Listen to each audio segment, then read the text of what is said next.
La chronique bourse, la quotidienne Zone Bourse, Anthony Bondin.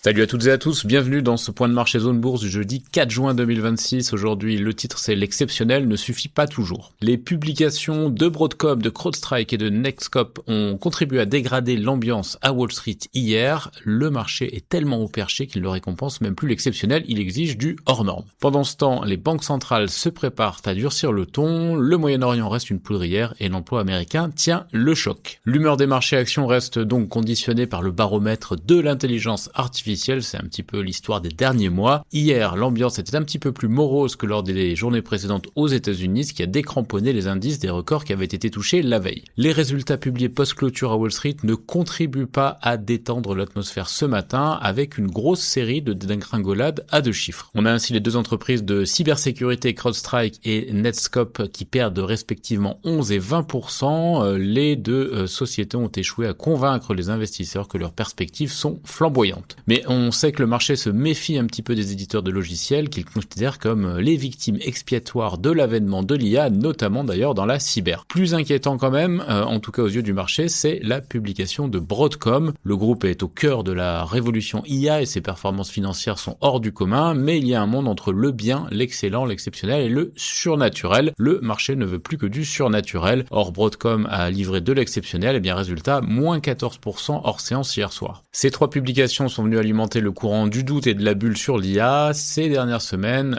il faut quand même rappeler que ce courant ne pèse pas bien lourd face aux annonces orgiaques du secteur, mais il refait quand même surface à intervalles réguliers. Le climat est donc dégradé par rapport au début de la semaine, malgré l'espèce de fébrilité qui règne à Wall Street pendant les préparatifs de la plus grosse introduction en bourse de l'univers, celle de SpaceX. Les choses auraient pu un petit peu se détendre avec l'annonce d'un cessez-le-feu conditionnel entre Israël et le Liban sous la pression des États-Unis. Je vous rappelle que Washington a besoin d'une trêve à l'ouest pour pouvoir négocier avec l'Iran à l'est. La région reste quand même une poudrière, si bien que le meilleur indicateur de la tension locale, c'est-à-dire le pétrole, n'a que modérément reflué après l'annonce de l'accord entre Israël et le Liban. Un nouveau cycle de tractation devrait donc démarrer pour ouvrir le détroit d'Ormuz à la navigation. On commence à connaître la chanson. Le problème, c'est quand même que plus le temps passe, plus les déséquilibres s'installent. Les autorités monétaires sont en train d'ailleurs de fourbir leurs armes avant les réunions de décision sur les taux d'intérêt qui auront lieu à la mi-juin. Le contexte inflationniste devrait faire basculer plusieurs banques centrales en territoire restrictif. Les traders s'attendent notamment à ce que la Réserve fédérale américaine adopte un ton clairement ferme, du genre attention, le maintien d'une inflation élevée pourrait conduire à un relèvement des taux à un moment de l'année, mais donc ils n'anticipent pas les traders à ce stade de hausse de taux. Souvent d'ailleurs les mots suffisent à faire passer un message sans aller jusqu'aux actes. Le financier Ed Yardeni, qui est très suivi par les milieux d'affaires américains, attire d'ailleurs l'attention depuis hier sur les avertissements lancés par les patrons d'Exxon et de Chevron sur les niveaux très bas des stocks pétroliers.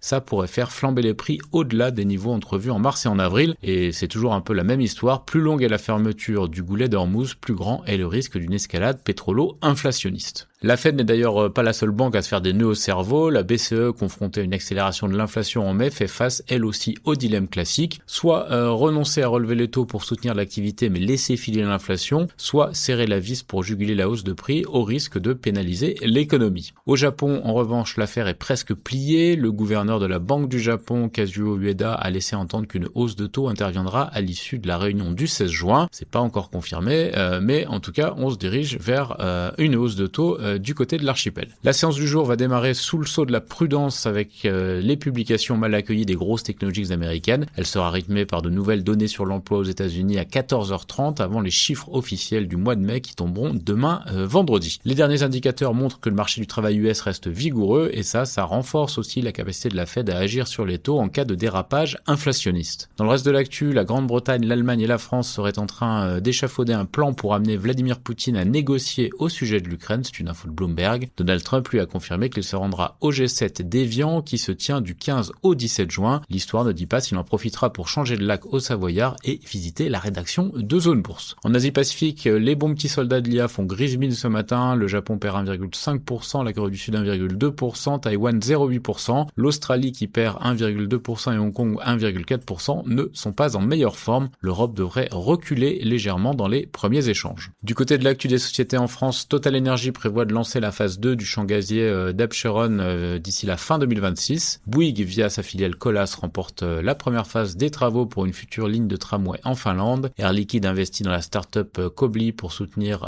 le développement des processeurs quantiques et leur industrialisation. GTT a reçu une nouvelle commande d'un chantier naval. Rémi Cointreau vise une croissance de ses résultats dans le cadre de son plan de relance. Elise va faire évoluer son directoire après le départ programmé de Mathieu Lecharny. Argan a livré un entrepôt. Mediant Technologies lève 50 millions d'euros via une augmentation de capital qui avait été annoncée précédemment. Wavestone publie des résultats 2025-2026 avec un résultat net en progression de 8%. Et on a aussi quelques actus du côté de Manitou, de DBT, d'ABO ou de Monakea. Par ailleurs, une OPA simplifiée à 8 € se dessine sur Lexibook. Ailleurs en Europe, la Commerzbank saisit le régulateur allemand après la montée d'Unicredit à 34,4% de son capital. ASML, avec une capi de 572 milliards d'euros, renforce sa position de plus forte capitalisation boursière d'Europe et dépasse la marque historique qui avait été faite par Novo Nordisk en 2024. Pershing Square, la société de Bill Ackman, va vendre sa participation de Universal Music Group après le rejet de son offre de rachat. Novartis annonce que le Cosentyx démontre une rémission durable lors d'un essai de phase 3. Equity signe un accord pluriannuel pour devenir le partenaire officiel de l'ATP. Lloyds Banking Group rétablit ses services en ligne et mobile après une vaste panne. Siemens Energy a lancé son programme de rachat d'actions. Centrica et Peyto concluent un accord de fourniture de gaz pour 10 ans. Dem Group décroche un contrat de 50 millions d'euros pour améliorer l'accès au port tunisien. Et SGS acquiert un laboratoire bioanalytique américain. Côté Amérique du Nord, Broadcom dégringole donc de 14% hors séance après ses trimestriels. Du côté de CrowdStrike, on a dépassé le consensus, on a relevé les objectifs, mais le titre chute lui de 11%. Et Netscope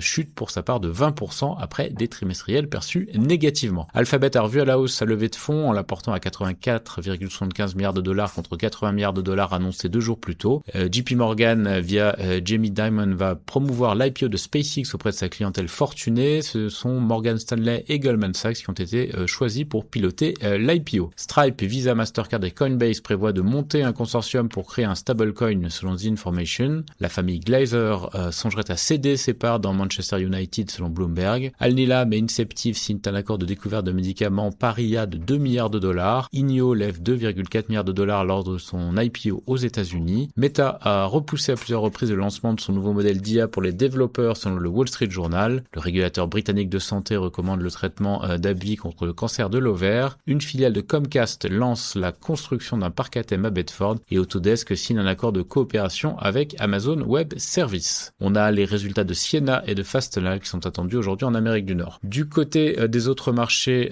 Hanwha Aerospace suspend sa production en Corée du Sud pour 2 jours après un incendie mortel. Le patron de TSMC se montre optimiste sur l'essor de l'IA à long terme. SoftBank se positionne comme favori pour le rachat de SpaceX, une société de paiement détenue par Blackstone. Toyota va dévoiler son prototype à hydrogène liquide lors d'une démonstration publique au Mans la semaine prochaine et Lenovo fournit son infrastructure IA pour des opérations de la Coupe du Monde de football 2026. Côté publication des résultats en Asie-Pacifique, MS&AD et Gulf Development sont prévus aujourd'hui. C'est terminé pour ce point de marché du jour. Excellente journée à toutes et à tous.